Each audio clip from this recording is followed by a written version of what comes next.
ik wil het vandaag over iets anders hebben, namelijk de westelijke Jordaanoever. Kijk, we hebben de laatste jaren natuurlijk allemaal de oorlog in Gaza gevolgd, maar intussen gaat het ook aan de andere kant van Israël helemaal mis. En misschien denk je, oh ja, westelijke Jordaanoever, daar is toch al heel lang gedoe.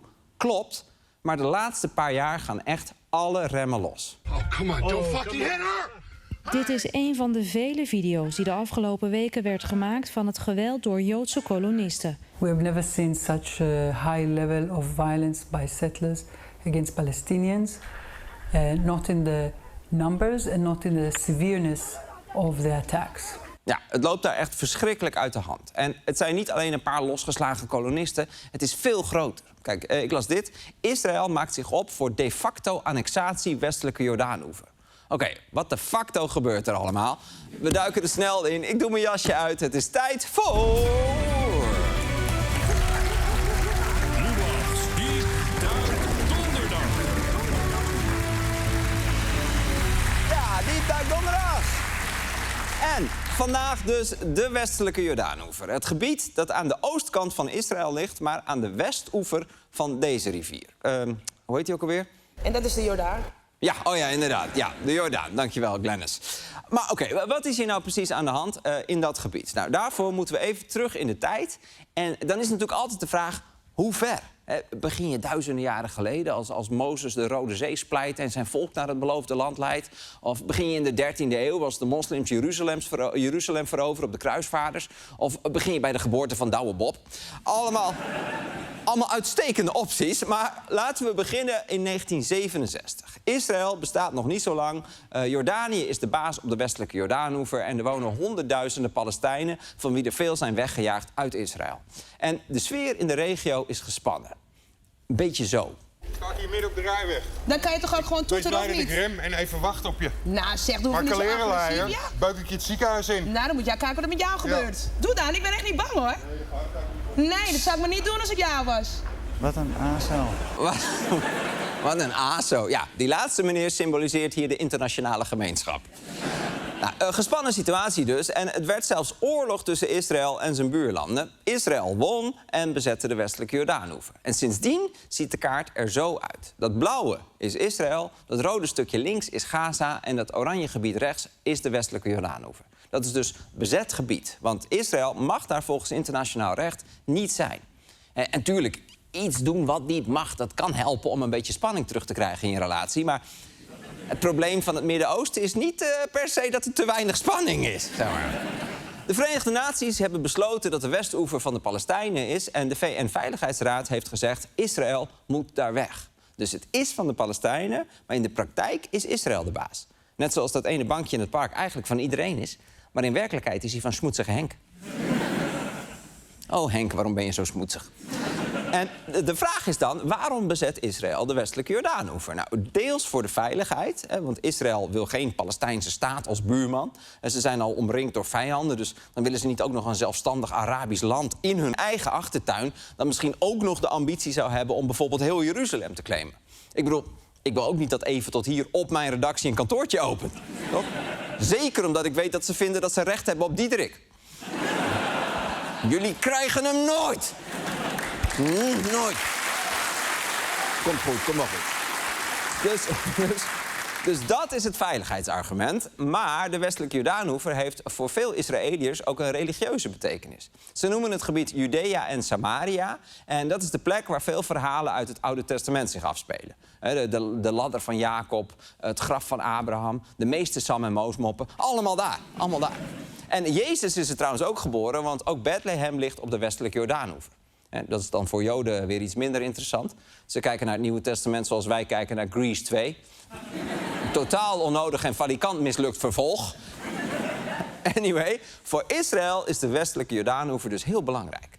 En veel Israëliërs geloven ook dat zij er recht op hebben. En daarom bezetten ze het niet alleen, ze koloniseren het ook. Ze bouwen er huizen, oftewel illegale nederzettingen. En dat doen ze ook al heel lang. Geen primitieve nederzettingen, maar complete steden worden uit de Arabische grond gestampt. De regering houdt de woonlasten laag, op ongeveer de helft van wat normaal is in Israël. We want to settle in the West Bank more than 100,000 people at least. We believe that the West Bank is part of Israel. Ja, de regering vond toen al, het hoort bij Israël. En ze hielden dus zelfs de woonlasten laag. Je kreeg gewoon korting als je het internationale recht schond. En natuurlijk, Albert Heijn heeft ook wel eens mosterdgas in de aanbieding. Maar het is toch wel opmerkelijk. Er kwamen dus, ook al was het illegaal, steeds meer Israëlische kolonisten naar de westelijke Jordaanoever. En dat leverde natuurlijk spanningen op met de mensen die daar al woonden, de Palestijnen. Die kwamen steeds vaker in opstand, er waren aanslagen, gijzelingen, het liep totaal uit de hand. Nou, toen is er lang onderhandeld en uiteindelijk in 1993, Douwe Bob was net geboren. Ja, lief toch? Oh, een mooie. Kijk, nou, toen is er een afspraak gemaakt tussen Israël en de Palestijnen, de Oslo-akkoorden. Kijk, Rabin en Arafat samen met Clinton. Hier zegt hij net, ik was op zo'n leuk eiland, jongens. En de deal hier was, de westelijke Jordaanoever zou op termijn onder bestuur komen van de Palestijnen. Dus Israël zou daar weggaan. Nou, grote doorbraak voor de Palestijnen, een twee-staten-oplossing. Dus Israël en Palestina. Maar voor het zover was, werd het gebied nog even tijdelijk in 3 soorten land verdeeld. Maar tijdelijk duurt al wel heel erg lang, want nu, 33 jaar later, is het nog steeds zo. Ze noemen dat gebied A, B en C. Gebied A staat volledig onder Palestijns bestuur. Gebied B staat ook onder Palestijns bestuur, maar Israël is er verantwoordelijk voor de veiligheid. En gebied C, het grootste, staat volledig onder controle van Israël. Ja, niet heel overzichtelijk, maar dat krijg je ervan als je Bob Ross de grenzen laat bedenken. Toch? There are no mistakes. Only happy accidents. Hier woont een Palestijn en hier misschien wel een happy squirrel.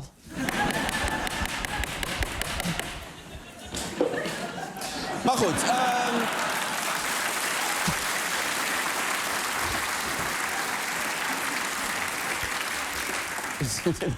drie soorten gebieden dus, met het idee dat de Palestijnen uiteindelijk zelf de baas zouden worden. Maar dat is dus nooit gebeurd. Want in Israël was al niet iedereen voor dat plan. Maar toen er ook nog allemaal aanslagen werden gepleegd door Palestijnen, dachten steeds meer Israëliërs, oké, fuck it, we gaan dit gebied toch niet teruggeven. Er is nog altijd geen Palestijnse staat en die gekke ABC-lappendeken, die geldt dus nog steeds. De C-gebieden, waar Israël de baas is, bestaan vooral uit landbouwgrond, terwijl de steden vooral in het A-gebied liggen. Dus daar mag Israël ook echt niet komen. Kijk, Israël zet er ook dit soort borden neer. A-gebied verboden voor Israëliërs. Maar in de Palestijnse stad Hebron bijvoorbeeld, daar loopt een grens dwars door de stad heen. احنا في المنطقه الفاصله تقريبا، المنطقه هاي سيطره امنيه فلسطينيه، المنطقه هاي سيطره امنيه اسرائيليه. الشرطي الفلسطيني ممكن يعمل على بعد متر مني من هون، بس ما بيقدرش يجي على هذه المنطقه، على يميني. Ja, hij mag de grens niet over. Tip, als je daar een bank berooft, je parkeert de vluchtauto gewoon op de grens. Hoef je alleen maar in te stappen, andere kant er weer uit, klaar. Maar de Palestijnen hebben dus wel een soort van zelfbestuur in die A-gebieden. Dat heet de Palestijnse autoriteit. Ze hebben een eigen politie, eigen ambtenaren. Ze mogen zelf namen voor ministeries bedenken en steeds weer veranderen. Oh, wat doen we nou? Veiligheid en intifada of intifada en veiligheid? Ze hebben zelfs een ministerie van toerisme. Die maken dit soort filmpjes en dit is dus echt, inclusief muziek en montage. My name is Steffi and I'm from Indonesia. We came here and we enjoy here in Bethlehem. Hello, my name is Julius from Indonesia and I encourage you to come to Bethlehem because Bethlehem is very safe.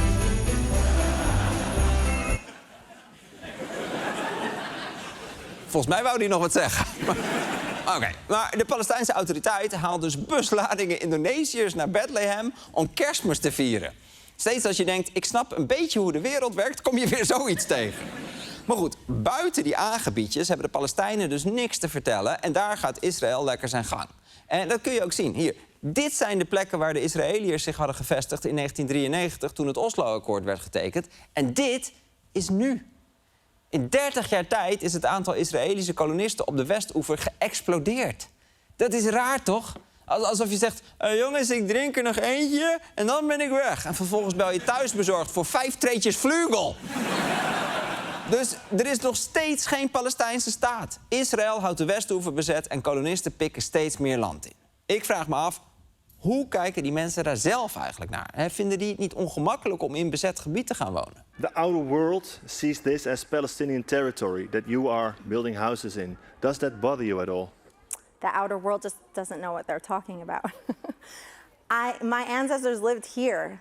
Abraham and Isaac and Jacob, this is where they were with their families and their sheep. We came home to this land. Ja, het is altijd grappig als het accent en de regio niet helemaal lijken te matchen, toch? Alsof je hoort, ja, kijk, Friesland is echt mijn thuisie. Mijn pa en Beppe wonen daar en Vieljeppen vind ik zo kankerhard, ja toch? Zo klinkt het, maar goed. Voor Friesland. Maar goed, dit soort religieuze kolonisten gaan vaak ergens op een lege heuveltop wonen. Heel primitief, maar daar blijft het vaak niet bij. Want dit zijn natuurlijk kolonisten. Die gaan hout ruilen voor erts en steen. En voor je het weet heeft iemand genoeg grondstof om een stad te bouwen. En dat gebeurt ook. Er zijn hele steden van illegale kolonisten ontstaan, zoals Ariel. Een stad met tienduizenden inwoners, restaurants, supermarkten en zelfs een universiteit. Ariel has a unique feature among Israeli settlements. A university. First opened in 2012, its campus has welcomed 16,000 students. Students almost like any others, with the addition of an assault rifle. Ja, toch wel een belangrijk verschil. Bij mij was het op school met machinegeweren altijd thuis of in de kluis. Of in de Uzi-tas. Nou, een leuk weetje over de universiteit. Je kunt er van alles studeren. Natuurwetenschappen, sociologie, maar geen rechten. Dat zou ook wel een beetje gek zijn, toch? Welkom studenten. Wat ik de komende 4 jaar ga zeggen, mag je allemaal lekker negeren. Maar goed, er zijn er dus redelijk normaal ogende kolonistensteden. En er wonen ook zeker niet alleen maar religieuze fanatiekelingen. Want in Israël zijn de huizen vrij duur, maar in de bezette gebieden kun je nog lekker goedkoop wonen. Het is dus ook gewoon een beetje het Flevoland van Israël. Ramallah, muziekwijk, here we come! En je bent vanaf de Westhoever ben je ook zo weer in Israël, want er liggen allemaal fantastische wegen voor je klaar. Maar oké, laten we nu eens even kijken hoe het leven voor de Palestijnen is op de westelijke Jordaanoever. Nou, Palestijnen in een aangebied, bijvoorbeeld in een grote stad zoals Nablus of Ramallah, die vallen onder de Palestijnse autoriteit. En dat is zeker niet altijd een pretje. De Palestijnse autoriteit is behoorlijk corrupt en je kunt ze ook niet wegstemmen, want er zijn al 20 jaar geen verkiezingen geweest. Je kunt worden opgepakt vanwege je politieke overtuiging. Er wordt gemarteld in de gevangenissen. Sommige rechtszaken vallen onder het sharia-recht en je kunt nergens fatsoenlijk minigolfen. Dus het is daar absoluut geen Denemarken. Zelfs geen België. Maar de Palestijnen hebben er in elk geval hun eigen kutregering in plaats van een Israëlische bezettingsmacht. En oké, hoe is het dan in de B- en C-gebieden waar Israël militair de basis is? Want daar zijn al die illegale nederzettingen. Wat betekent dat voor de Palestijnen die daar ook wonen? Nou, in elk geval dat ze af en toe hun winkeltje moeten ontruimen. Bijvoorbeeld als er wat Israëlische kolonisten worden rondgeleid. Here you can see the Israeli soldiers are now forcing all of these shops to close because there's a tour of Israeli settlers who are here. Can we go this way? Can you explain why this area is being closed? Okay, I'm walking. People wanting to return to their homes are prevented from doing so. So the settlers went on what they call the tour of the old city. It's strange just how normalized this situation is. Dit is toch bizar? Dan heb je een winkel en dan komen er ineens 8 gemaskerde soldaten naar je toe die je zeggen dat je nu moet oprotten vanwege een paar toeristen op een stedentrip. En dan ga je weg, krijg je ook nog even een middelvinger van een of andere 8-jarige rot, joh. Zo erg, van die culturen waar ze de kinderen vol pompen met haat. Dit is echt een... Oké, maar niet uit. Nee, maar niet uit. En je kunt... Ga maar weg. Je kunt nog zeggen, oké, dit is voor de veiligheid. Hè, want er zijn wel eens aanslagen gepleegd op kolonisten. Hè. Als ik ergens ga inbreken, neem ik ook altijd 2 beveiligers mee. Maar het blijft niet bij zelfverdediging. De kolonisten veroveren ook nieuw gebied. En dat betekent Palestijnen wegjagen. We were told Israeli settlers stole the computers from the village school, then wrecked the place. Nothing much of any use is left. Jezus, ik ben ook voor schermvrij onderwijs, maar dit gaat wel heel erg ver. En dit is niet zomaar vandalisme, hè. Dit is tactiek van de kolonisten. Ze hakken olijfbomen om, ze stelen de schapen, ze slopen gebouwen, waaronder de scholen. Ze jagen de mensen weg en dan pikken ze het land in. En dan hoeven ze het eigenlijk alleen nog maar in te richten. Wat leuke plantjes, zo'n leuk Xenos-bord voor het raam. In dit huis woonde eerst iemand anders. En vroeger gebeurde dit een beetje stiekem, maar tegenwoordig helpt het Israëlische leger de kolonisten. Hier, dit is datzelfde dorp. It's morning now, and by now the Israeli army has arrived. They stand alongside the settlers and watch as the Palestinians salvage whatever they can before leaving. Or even take a seat, relax with the settlers and watch as the Palestinians are forced to dismantle their lives. Ja, het leger zit erbij alsof ze te gast zijn in Dumpertreten. Oh, dorp gesloopt, 5 reten. Maar die gewelddadige kolonisten die worden dus gewoon gesteund door het leger. En als Palestijn weet je dan, ik kan niks doen. The Palestinians know only too well any attempt at resistance now will mean being arrested or beaten or shot. Overseen literally by the State of Israel, another Palestinian family drives off. Livelihood, home and land stolen. Ja, de staat Israël faciliteert dit. Het is gewoon beleid om Palestijnen te verjagen en ze te discrimineren. Ze mogen niet eens alle wegen gebruiken. Hier, Israëliërs kunnen naar Bethlehem reizen over die blauwe snelweg. Hè? Hier, lekker rechtdoor. Maar Palestijnen moeten helemaal omrijden over die rode weggetjes. Ik denk dat de 3 koningen bij het zien van deze kaartjes ook hadden gezegd van... nou, laat maar dan. Dan gaan we wel niet. En dit soort wegen zijn ook nog eens bezaaid met checkpoints en wegblokkades van het leger. Hier, kijk dan. Als je hier op je routeplanner vermijd blokkades aanvinkt... dan begint hij gewoon te huilen. Stil maar. Stil maar, routeplanner. Stil maar. Er is dus een soort 2-straten-oplossing... waarbij Israëliërs lekker kunnen doorrijden... maar Palestijnen voor zelfs de kleinste ritjes vaak uren onderweg zijn. En die checkpoints die staan niet alleen op de grote wegen... maar ook midden in de stad. This is Fadel, who has lived in this home his whole life. In the 1980s, Israel set up this checkpoint in front of his house. Fadel now has to check in every time he leaves or enters his own home. زي ما انت شايفه خلوش قرايبنا يجي علينا. خطر. يعني بنتي متجوزه مين مسموح لها تيجي جوزها لا. Ja, zelfs zijn schoonfamilie mag er niet in. Dit lijkt mij een ideaal huis voor moeder Monique. Toch? Nee, sorry Denise, je mag er niet in van de poortwachter. Dus voor de duidelijkheid, op de westelijke Jordaanoever... waar Israël dus illegaal zit, worden Palestijnen behandeld als criminelen. Veel mensen spreken dan ook van apartheid, hè, zoals vroeger in Zuid-Afrika. En dat is altijd heel lastig, er zijn heel veel verschillen... maar een overeenkomst is dat bepaalde rechten volledig worden bepaald door je afkomst. In een zeegebied kunnen Palestijnen bijvoorbeeld vrijwel geen bouwvergunning krijgen... terwijl Israëliërs dus wel nieuwe nederzettingen kunnen beginnen. En zelfs water is niet voor iedereen beschikbaar. De westelijke Jordaanoever is namelijk best wel een vruchtbaar stukje grond... en er is lekker veel grondwater, maar de Palestijnen mogen daar van Israël niet aankomen. Al het grondwater is namelijk in Israëlische handen. En wat zij doen, ze halen het water uit de grond op de westelijke Jordaanoever... dan pompen ze het naar Israël en dan verkopen ze het terug voor veel geld... aan de Palestijnen op de westelijke Jordaanoever. En Israëliërs krijgen dan 300 liter per dag en Palestijnen maar 73. 73 liter, daar poets ik mijn tanden mee. En dan denk je misschien, kom op Palestijnen, sla dan zelf een waterput. Maar dat mag niet. En dat wordt gehandhaafd door het leger.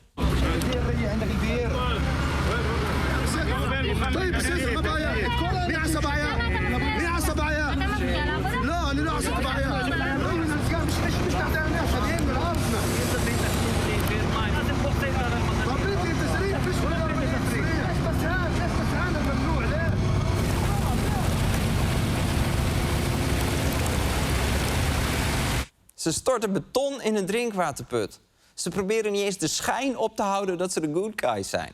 De Palestijnen staan totaal machteloos. En stel, je bent jong, je bent boos. Je dorp wordt geplunderd en je geeft zo'n kolonist een duw. Nou, dan heb je het echt voor elkaar. Want als Palestijn val je niet onder het normale Israëlische recht... zoals de kolonisten, maar altijd onder militair recht.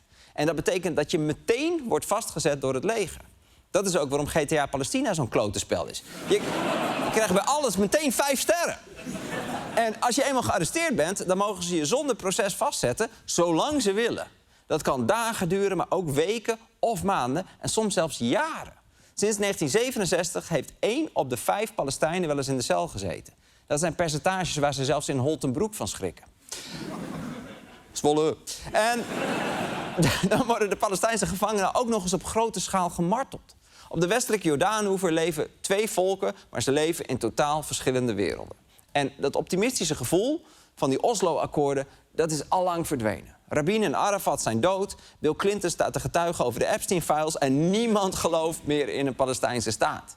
En zeker sinds Israël een extreemrechtse regering heeft onder leiding van Netanyahu, ziet het er steeds slechter uit voor de Palestijnen. Het aantal aanvallen door kolonisten is gigantisch toegenomen. Kolonisten proberen ook steeds vaker nieuwe plekken te claimen. En er zitten meer Palestijnen in een Israëlische cel dan ooit.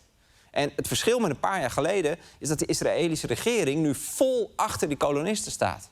In de jaren 90 zei de minister nog wel eens dit soort dingen. Illegal settlement will be evacuated, and I'm calling to those that are involved in those illegal steps to stop it, to evacuate this illegal settlement by themselves. Otherwise, the state will act. Ja, dit is een Israëlische minister, hè? Die zei, hou op met koloniseren of we grijpen in. Maar tegenwoordig heeft Israël ministers die dit soort dingen roepen. לבטל סוף סוף רשמית ומעשית את הסכמי אוסלו הארורים ולעלות על נתיב ריבונות תוך עידוד הבנייה גם בעזה וגם ביהודה ושומרון. Ja, even voor de goede orde, hij bedoelt emigratie van Palestijnen. Israël is dus gegaan van kolonisten, hou op, anders krijg je met ons te maken, naar ga lekker je gang en wij komen je helpen. En er zit ook echt beleid achter. Vorig jaar heeft de regering een bouwproject goedgekeurd dat de Westhoever feitelijk in tweeën deelt, waardoor Palestijnen geen toegang meer hebben tot hun beoogde hoofdstad, namelijk Oost-Jeruzalem. En natuurlijk, wij hebben ook geen toegang tot onze eigen hoofdstad, maar dat heeft met parkeerkosten te maken. En deze maand zijn er ook nog wetten aangenomen waardoor Israël nog meer controle krijgt over de bezette gebieden. Israël is de westelijke Jordaanoever zo snel mogelijk aan het koloniseren, zodat er nooit meer een eigen staat komt voor de Palestijnen. Oké, en nu kun je denken, goed, het is verschrikkelijk, maar wat moet ik ermee? En er is wel meer ellende op de wereld, toch? Soedan, Afghanistan, Q-Music. Dat is ook zo, dat is ook zo. Maar wat dit uniek maakt, is dat Israël een bondgenoot van ons is. Misschien niet van jou persoonlijk, maar wel van Nederland, als land. Ze zijn een democratie, omringd door dictaturen, en Nederland heeft ze altijd gesteund. En van de rebellen in Soedan hebben wij geen telefoonnummer, maar van Netanyahu wel. Van de Taliban kopen we geen dadels of spionagesoftware, maar van Israël wel. Europa is Israëls grootste handelspartner en Nederland is dankzij de Zuidas zelfs de grootste investeerder in Israël ter wereld. In onze supermarkten liggen Israëlische aardappels, avocado's en pinda's. En soms komen die producten zelfs uit de bezette gebieden. Ze verkopen nog net geen westelijke Jordaanoesters. Dankjewel. En er zijn zelfs Nederlandse bedrijven die echt willens en wetens zaken doen in de bezette gebieden. Zoals Booking.com, dat al jaren appartementen verhuurt op de Westhoever. Hier, als je nu naar de website van Booking.com gaat, niet doen. Maar als je dat zou doen, dan kun je gewoon hotels boeken en huisjes van kolonisten huren. In bezet gebied dus. Waarvan de VN zegt, dat is illegaal, jij mag hier helemaal niet wonen. Nou, laten we even de recensies checken. Fantastisch, de kamer is zeer goed uitgerust. Het enige wat jammer is, de locatie. Die is een beetje afgelegen. En oh ja, de buren staan de hele nacht te huilen bij een dichtgestorte waterput. Maar verder top! Nederland heeft dus een band met Israël, maar dat schept ook een verantwoordelijkheid. Als jouw zwager een fiets steelt en jij ziet dat, dan moet je daar juist iets van zeggen. Tenzij het de fiets van Davy Roelvink is, want die lost dat zelf al op. En Nederland zegt heus wel eens iets tegen Israël, maar het maakt geen enkele indruk. Israël trekt zich er niks van aan. Zelfs Booking kan gewoon zijn gang gaan, want het is officieel dus een Nederlands bedrijf. Maar wat zegt Nederland hiervan? Nou, niks, want volgens Buitenlandse Zaken zou dat wel eens te assertief kunnen overkomen. Hoezo? Nederland is ook een van de weinige landen die niet Palestina erkennen. Wij durven helemaal niks tegen Israël te doen. En van de VS, hun grootste vriend, hoeven we al helemaal niks te verwachten. Kijk, nieuws van vandaag. De Verenigde Staten gaan een soort consulaten openen op de westelijke Jordaanoever. Dus die steunen dus volle bak die kolonisatie. Ik hoop maar dat onze nieuwe regering wat harder zal zijn. En dat we Israël niet meer alleen zien als een lieve, unieke democratie in dat woeste Midden-Oosten, maar ook gewoon als een keiharde onderdrukker en schender van mensenrechten. En dat kan, hè? Dat kan. Ik hoop het wel. Maar vanmiddag nog wilde premier Jette zich in de Kamer niet duidelijk uitspreken tegen Israël. Alsof premier worden automatisch betekent dat je niks kritisch meer over Israël mag zeggen. Wat is dat toch? Want het kan gewoon, hè? Zeggen dat je een land zijn bestaansrecht gunt en dat het even fucking normaal moet doen. Dat kan allebei. Tegen die andere vriend van ons, Amerika, hebben we laatst met heel Europa een vuist gemaakt, weet je nog? Door te dreigen met een handelsbazooka. Daar hebben we gewoon Groenland mee gered. Waarom zouden we zoiets niet ook een keer bij Israël doen? We moeten echt meer doen dan alleen maar zeggen... Wat een aasel. Precies. En dit was...